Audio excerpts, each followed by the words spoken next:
پہلے سورہ بقرہ کی مختلف آیات کا خلاصہ پیش کیا، خاص طور سے جو آیت کریمہ رہی،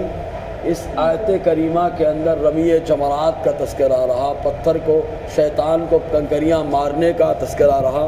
بہرکیف ابھی جو اپنے سامنے آیت کریمہ ہے، یہ مسلسل 3 آیتیں ایک شخص کے بارے میں نازل ہوئی جس کا نام اخنس ابن شریق تھا۔ یہ بڑا شریر قسم کا منافق تھا، باتیں ایسی کرتا تھا کہ کوئی بھی اس کے فیور میں آ جائے، وہ لجاجت بھری باتیں، وہ میٹھی میٹھی باتیں، اور اللہ تبارک و تعالیٰ کو اپنے ایمان پر گواہ بنا لیتا۔ حضور کے پاس بھی آتا تو آنے کے بعد اللہ کے حبیب صلی اللہ علیہ وسلم سے بڑی میٹھی میٹھی گفتگو کرتا، جس کی وجہ سے کافی لوگ اس سے متاثر ہو گئے، لیکن اللہ تبارک و تعالیٰ نے اس کی جو ہے باتوں کو کھول کر لوگوں کے سامنے رکھ دیا کہ یہ خالی باتوں کا میٹھا ہے لیکن دل کا کالا ہے، اس کے اندر نفاق بھرا پڑا ہے۔ اور اکثر منافقوں کا حال یہی ہوتا ہے کہ جیسا موقع دیکھتے ہیں اس اعتبار سے گفتگو کرتے ہیں، ورنہ دھیرے دھیرے دھیرے دھیرے زہر کھولتے رہتے ہیں۔ تو اللہ تبارک و تعالیٰ نے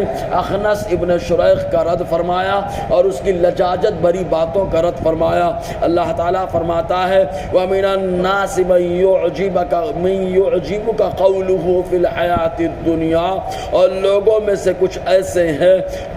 ان کی بات تم کو پسند آتی ہے، یعجبک تم کو پسند آتی ہے، قولہ ان کی بات،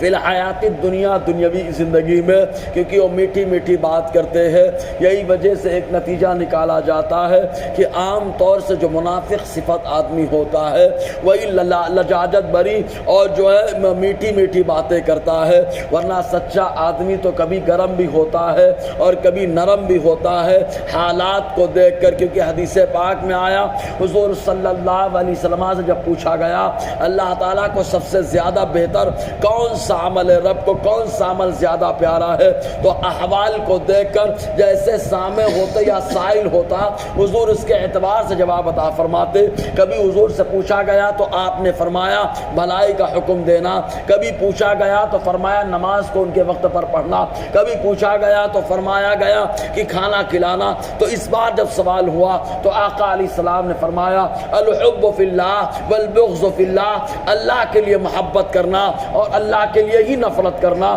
نفرت بھی ہو تو اللہ تعالیٰ کے واسطے ہو، تو وہ نفرت بھی اللہ تبارک و تعالیٰ ثواب عطا فرماتا ہے۔ تو اس منافق کا جو سارا معاملہ کچا چٹا اللہ تعالیٰ نے باہر رکھ دیا اور ارشاد فرمایا کہ اس کی بات دنیاوی زندگی میں بڑی اچھی لگتی ہے، وَيُشْهِدُ اللَّهَ عَلَى مَا فِي قَلْبِهِ، اور اللہ کو گواہ بناتا ہے جو اس کے دل میں ہے، اس پر جو اس کے دل میں ہے، یعنی بتاتا اللہ کا واسطہ، اللہ کا واسطہ دیتا میں سچا، میں اچھا مسلمان، اس طریقے کی بہت ساری باتیں کرتا، جبکہ اس کا حال یہ ہے وہ الد الخصام، سب سے بڑا جھگڑالو وہی ہے، کیونکہ ادھر کی بات ادھر لگانا، ادھر کی بات ادھر لگانا، اس طریقے سے جھگڑے کو عام کرانا ہوتا ہے۔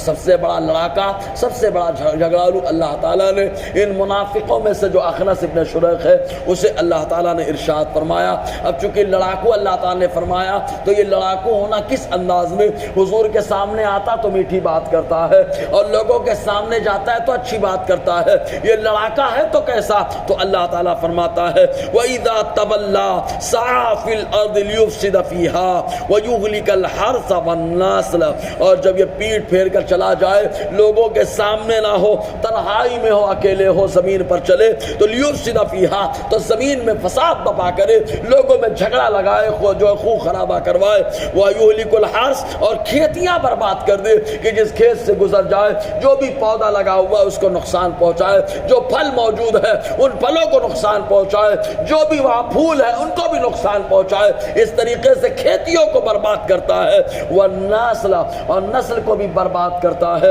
اور کھیتی اور نسل کی بربادی یہ حقیقت میں انسان کی بربادی ہے، اس لیے کہ کھیتی جب برباد ہو تو آدمی خوراک کو ترس جاتا ہے، اور جب نسل برباد ہو تو آدمی محبت کو ترس جاتا ہے۔ نسل کی بربادی آدمی کی تباہی اور بربادی ہے، اور نسل کو برباد کرنا یہ غلط سنگت کی وجہ سے ہے۔ جب وہ میٹھی میٹھی بات کرتا ہے تو لوگ اس کے پاس جا کر کے بیٹھتے ہیں تو وہ اچھی بات نہ سکھاتے ہوئے ان کے اندر غلط باتیں ڈالتا ہے۔ وَاللَّهُ لَا يُحِبُّ الْفَسَادَ، اللہ تعالیٰ فساد کو بالکل پسند نہیں فرماتا۔ اور اگر اس سے